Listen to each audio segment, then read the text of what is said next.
माता मीराबाई भगवान श्री कृष्ण की बहुत बड़ी भक्त थीं और भगवान कृष्ण को ही अपना सब कुछ मानती थीं। बचपन में अल्प आयु में ही इनकी माता का निधन हो गया था। इनका पालन पोषण मेड़ता में इनके दादा राव दूदा के संरक्षण में हुआ। आगे चल के मीराबाई कैसे माता मीरा हो गईं और कैसे भगवान कृष्ण के भक्ति में रंग गईं, कैसे हर क्षण केवल भगवान कृष्ण के भक्ति में लीन रहने लगी थी, आइए जानते हैं। मीराबाई का जन्म राजस्थान के पाली जिले के कुड़की ग्राम में सन 1498 ईस्वी को हुआ था, जो अपने माता पिता की एकमात्र संतान थी। इनके माता का नाम वीर कुमारी और पिता का नाम रतन सिंह राठौर था। रतन सिंह राठौर 2 भाई थे। इनके बड़े भाई का नाम वीरमदेव था, जो मेड़ता के महाराजा थे। वीरमदेव के 2 संतानें थीं। एक पुत्र था जिसका नाम जयमल था और एक पुत्री जिसका नाम कृष्णा था। उस समय राजपूती रियासतों में फूट चल रही थी, जिसका फ़ायदा अकबर को हो रहा था, क्योंकि अकबर पूरे राजपूताना पर कब्जा करना चाहता था। इसको देखते हुए मेवाड़ के सिसोदिया वंश के राजा विक्रमजीत ने राजपूती रियासतों को एक करने के लिए मेड़ता के महाराजा वीरमदेव के समक्ष उनकी पुत्री कृष्णा का विवाह अपने छोटे भाई भोजराज के साथ करने का प्रस्ताव रखा। राजा वीरमदेव ने इस प्रस्ताव को स्वीकार कर लिया और विवाह की तिथि निश्चित कर दी। और उधर जयमल ने अपनी बहन कृष्णा का विवाह अजमेर वालों के यहाँ तय कर दिया। संयोग से एक ही दिन दोनों ने विवाह की तिथि निश्चित कर दी। जब इसका पता राजा वीरमदेव को हुआ, तब वो बहुत चिंतित हो गए कि अब क्या होगा। कोई भी राजपूत खाली डोली लेके नहीं जाएगा, भले ही लाशें बिछ जाएं। अजमेर वालों के यहाँ से शगुन भी आ चुका था। वीरमदेव ने जयमल से कहा कि अजमेर वालों को मना कर दो, लेकिन जयमल नहीं चाहते थे कि उनकी बहन का विवाह सिसोदियों वालों के यहाँ हो। इसलिए जयमल ने अजमेर वालों को मना नहीं किया। आखिर विवाह की तिथि आ गई और बारात भी दोनों तरफ से आ चुकी थी। दुल्हन भी श्रृंगार कर चुकी थी।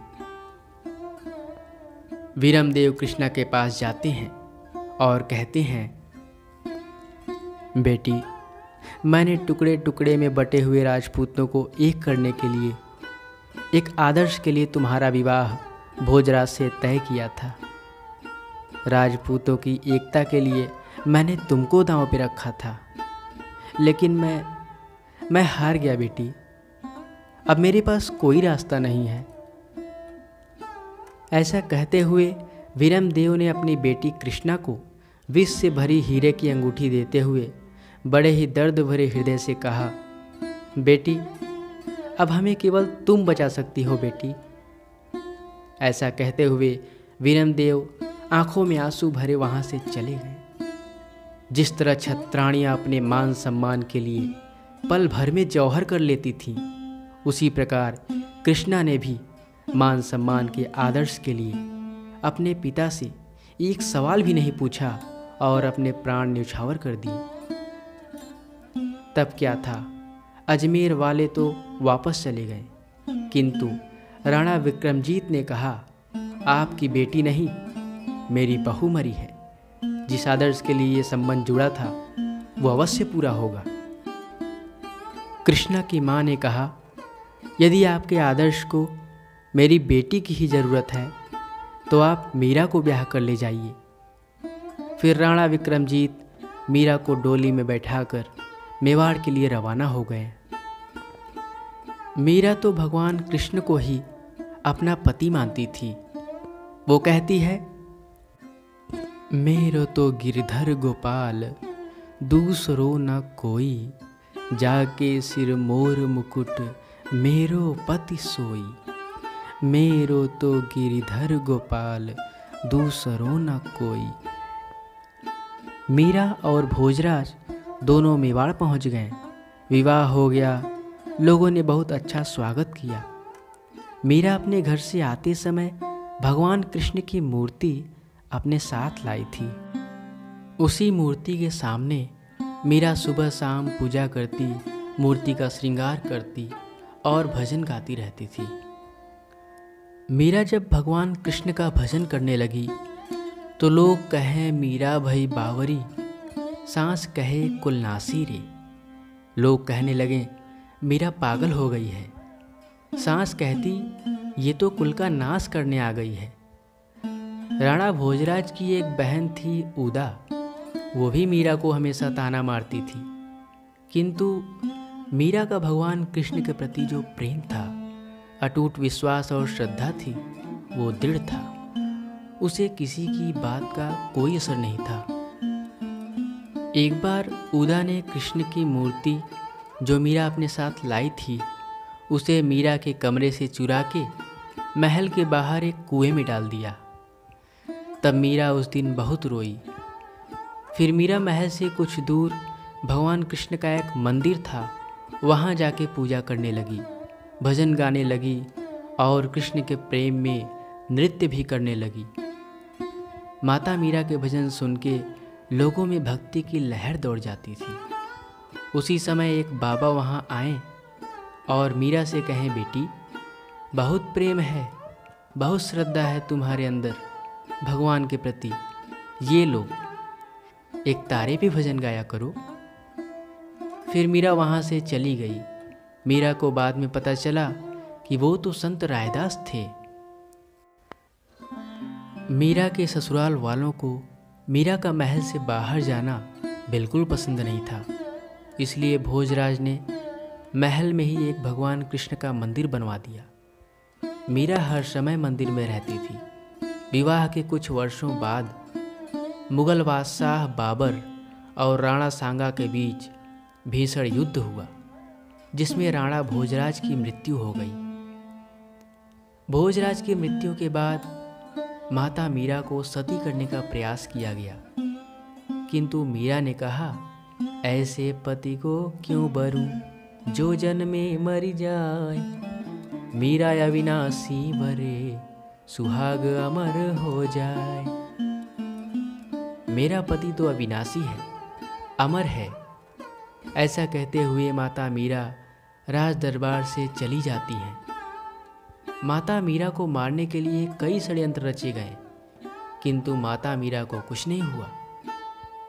2-4 पंडितों ने माता मीरा पर आरोप लगाया कि मीरा तुम कई रात घर से बाहर रही हो, इसकी सजा मृत्यु है।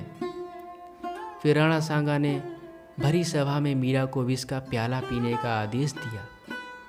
मीरा ने भगवान कृष्ण को भोग लगाया और पी गई, किंतु माता मीरा को कुछ नहीं हुआ। फिर माता मीरा बोली, आपकी बहू मीरा तो मर गई, अब मीरा मीरा है। इतना कह के माता मीरा राजमहल छोड़ के चली जाती हैं। माता मीरा को पूरा मेड़ता देवी मानता था। पूरे मेड़तावासी पीछे लग गए। माता मीरा संत रायदास के घर गईं और उनको अपना गुरु बनाया, उनसे भक्ति का ज्ञान पाया और फिर विचरण करते करते वृंदावन पहुंची और वहीं रहने लगी। वृंदावन में माता मीराबाई कई वर्षों तक भगवान कृष्ण की भक्ति में तल्लीन होकर लगी रही।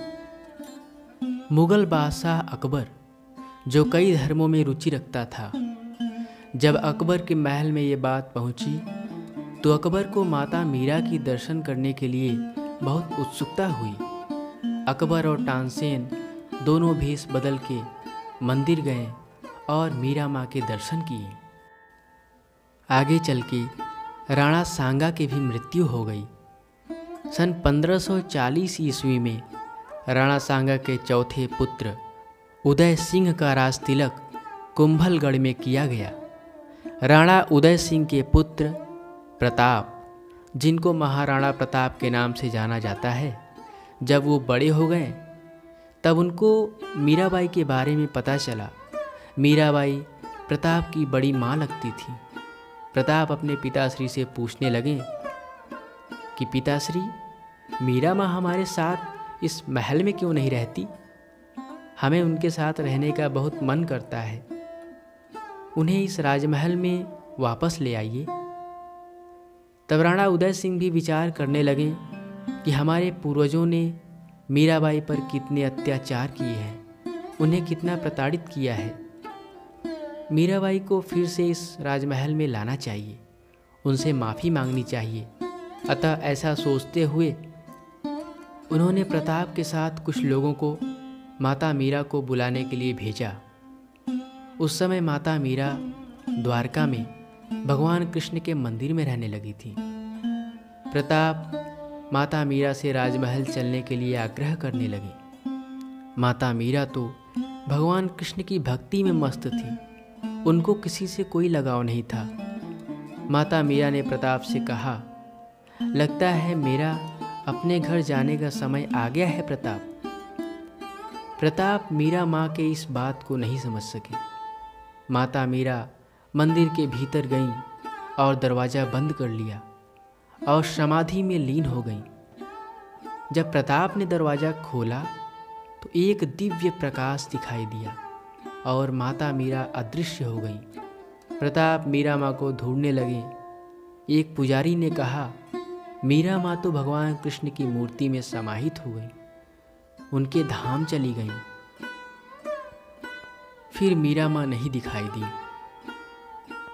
मीरा माँ का भगवान कृष्ण के प्रति जो दिव्य प्रेम था वो अटूट था, इसलिए भगवान कृष्ण में वो समाहित हो गईं।